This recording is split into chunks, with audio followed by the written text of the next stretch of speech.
So to practice to begin with our volley, we're going to start with a forehand and a medium height, just because it's the easiest volley to practice. So to begin with, set that ball at around medium height. So I'd say somewhere around waist height, just because that's a little bit easier to practice to begin with. The second thing that you need to check is that your feet are parallel. Now, most of the time when we hit our volleys in a game, we're going to be up at the no volley zone line and we're not going to actually be stepping into the ball, because if that was the case, we'd be stepping into the kitchen and we'd lose the point. So set those feet up and then get yourself into a position where you can comfortably reach that contact point by not being too close and not too far away.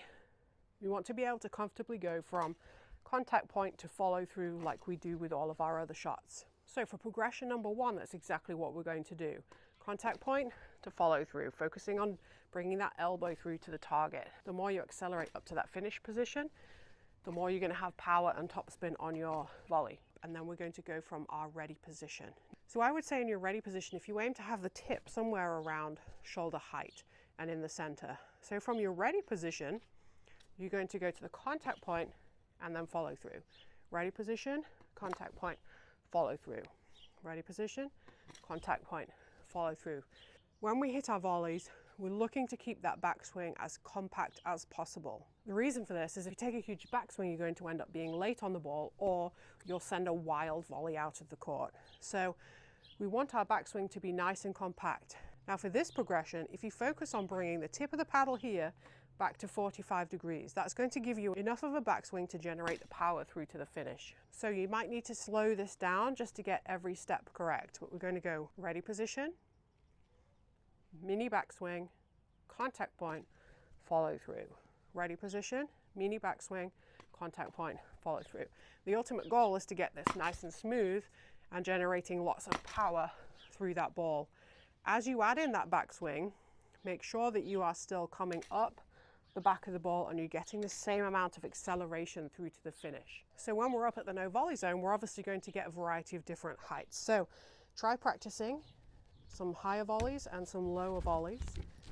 So as I said, practice those different heights. The objective here is to achieve the same technique, whether you're practicing that lower ball, medium ball, or higher ball. If you want to practice really high balls, you can lift your TopspinPro onto a chair or a table, just so that you can practice that above shoulder height ball. Once you've got comfortable with the forehand side, we're actually going to shift to the backhand. So again, you want to start in that center position, just because it's a little bit easier to practice to start with. For the two-handed volley, it's exactly the same. Just go from that contact point to the follow through and focus on driving that elbow through.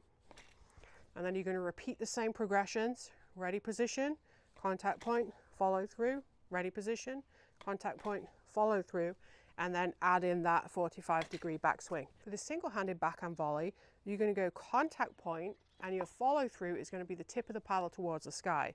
Just contact point, up, contact point, up, contact point, up. And then you're going to go ready position, contact point, finish. Ready position, contact point, finish.